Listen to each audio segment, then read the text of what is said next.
Finally, today, wheat producers across the state are keeping one eye on their fields and one eye on the weather as they progress with harvest.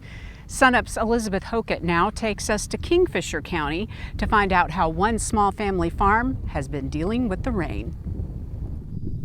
Rain. A blessing for 51 weeks of the year. But that 52nd week, it can be quite the nuisance. And it wouldn't be an Oklahoma wheat harvest if it wasn't doing the exact opposite of what wheat producers like Frank Pospischil want it to. We've got chances of rain coming off and on, and luckily we've kind of missed a few showers around, and so we're looking for maybe some sunny days and a little bit of wind to dry things out. The humidity and the moisture has not been favorable to combining conditions. You never gripe about rain, but this time of year, if you're a wheat farmer, you don't want to see a whole lot of it. With storm clouds looming over the fields, it's hard to forget the effects it's had on the past few years. You know, we had a lot of 57, 58 pound wheat last year, not very much of it. We've had a couple bad years with not very good yield and a bad drought last year, plus some hail. Drought and hail. Seems like the wheat and the weather don't ever get along too well. But maybe this year they'll forget their differences. There's reports of anywhere from 30 to 75, 78 bushel wheat already. And there is some good wheat in the county, depending upon exactly where the field was located and if you was under the right rain cloud. If you're under the right rain cloud.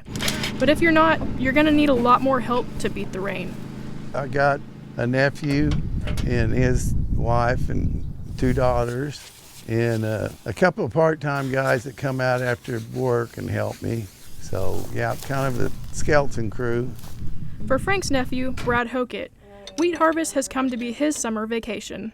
Yeah, this is my vacation. I take time off of my regular job to come out here for a week or two to help Frank. I run a combine, work on combines, trucks, maintenance, service things. And stick it back in and check it. Help is hard. I mean, even in today's time period, to find people that can operate a machine, drive a tractor and grain car, and then transport this to the elevator, well, when you put all that together, it takes a lot of help to get all of it done. They've got to have help. We have good weather. We can get through in, 10 days, maybe 2 weeks. All hands on deck. Or combine, rather. That's where I come in. I've been coming to help with wheat harvest for as long as I can remember. Frank, he's my great uncle. And Brad? Can you hand me that 5/8? Well, that's my dad. It was 1080. Before I was able to run the combine by myself, I was the steering wheel operator. Then, when I was about 14 years old, I got a promotion. My dad grew up coming out here and decided to give me and my sister the same opportunity.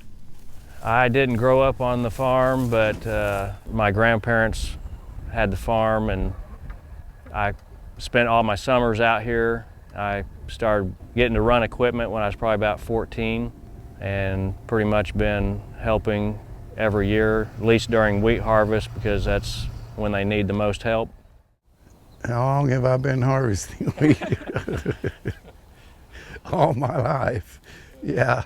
So 50 some years. You don't really get these kinds of opportunities unless you grew up on a farm. And what does that kind of opportunity mean? Well, I think my dad sums it up best. I felt privileged to be able to have the opportunity to be on the farm and to learn what it takes to farm and to produce the food that we eat. And I just wanted to be able to give that same opportunity to my kids to get an idea of what that was. An opportunity that will not be soon forgotten. A family of 4 piling in a 1480 International Harvester. A little girl learning to drive that very same combine. Trips to the elevator with Dad. Gaining responsibility of more steering wheels. And some slightly more questionable things. Like I said earlier, unless you grew up on a farm, you probably don't have these kinds of memories. But I didn't grow up on a farm. I grew up in the city limits 2.5 hours away from here.